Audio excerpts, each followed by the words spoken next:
अच्छे लोगों के साथ हमेशा बुरा क्यों होता है? वहीं जो लोग बुरे कर्म करते हैं और अज्ञान की राह पर होते हैं वो खुशहाल दिखते हैं। श्री कृष्ण ने इसका जवाब गीता में दिया है। आपने महसूस किया होगा कि जो लोग अच्छे कर्म करते हैं वो अधिकतर परेशान ही रहते हैं, लेकिन उसके विपरीत जो बुरे कर्म करते हैं वो खुशी से रह रहे होते हैं। अच्छे कर्म करने वाले परेशान तो होते ही हैं, आखिर उन्हें इतनी परीक्षा क्यों देनी पड़ रही है? जबकि जो अधर्म की राह में होते हैं वो खुश और ज़िंदगी का लुत्फ भी उठा रहे होते हैं। अगर आपके मन में भी ये सवाल आया है तो आज हम आपको इसका जवाब देंगे। ये जवाब वो है जो भगवत गीता में लिखा है और श्री कृष्ण ने अर्जुन को दिया था। भगवत गीता में वर्णित कथा के अनुसार जब भी अर्जुन के मन में कोई दुविधा होती थी तो वो श्री कृष्ण के पास पहुंच जाते थे। एक बार की बात है, अर्जुन भगवान श्री कृष्ण के समीप आकर कहा कि वो दुविधा में हैं और इसका जवाब वो श्री कृष्ण से चाहते हैं। श्री कृष्ण ने पूछा कि क्या सवाल है?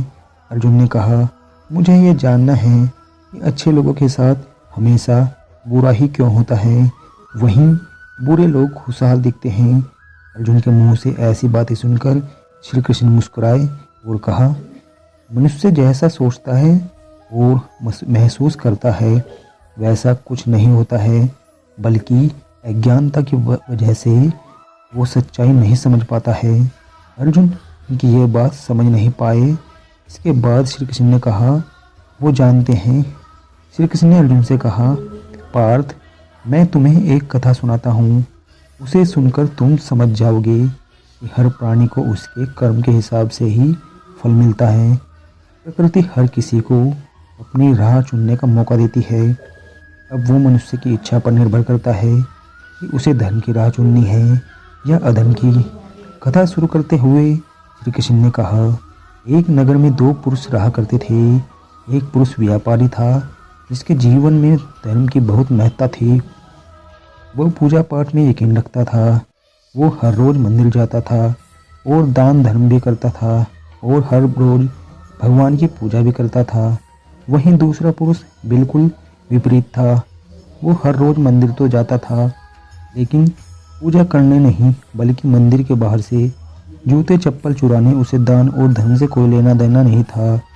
समय बीतता गया और एक दिन बहुत जोर की बारिश हो रही थी। इसी वजह से मंदिर में पुजारी के अलावा कोई नहीं था। ये बात जब दूसरे पुरुष को पता चली तो उसने कहा कि ये सही मौका है मंदिर का धन चुराने का। पंडित से नज़र बचाकर उसने मंदिर का सारा धन चुरा लिया।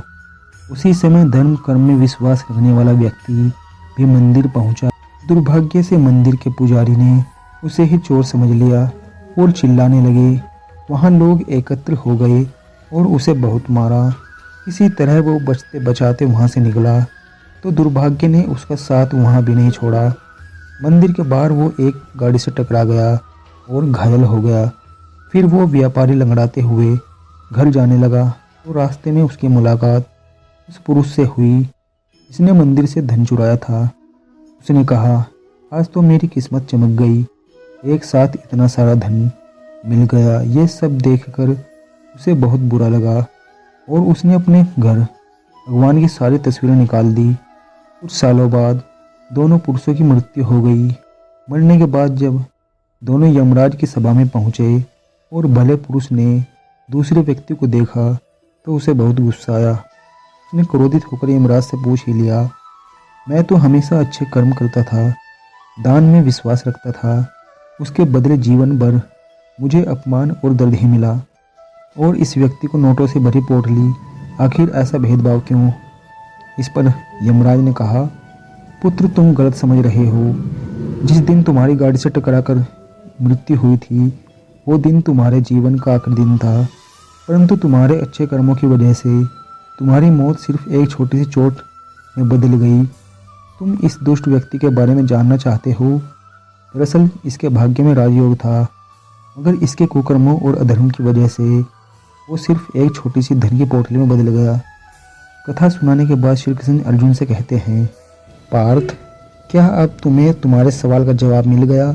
ऐसा सोचना कि भगवान तुम्हारे कर्मों को नज़रअंदाज कर रहे हैं, ये बिल्कुल भी सत्य नहीं है। भगवान हमें कब क्या किस रूप में दे रहा है, मनुष्य को समझ में नहीं आता है। मगर आप अच्छे कर्म करते रहें तो भगवान की कृपा हमेशा बनी रहती है। इसलिए अपने अच्छे कर्म को बदलना नहीं चाहिए, क्योंकि उसका फल हमें इसी जीवन में मिलता है। इसलिए मनुष्य का फर्ज है कि वो हमेशा अच्छे कर्म करता रहे, क्योंकि श्री कृष्ण ने गीता में भी बताया है कि किसी के द्वारा किया गया कर्म बेकार नहीं जाता है, चाहे वो अच्छा हो या बुरा हो।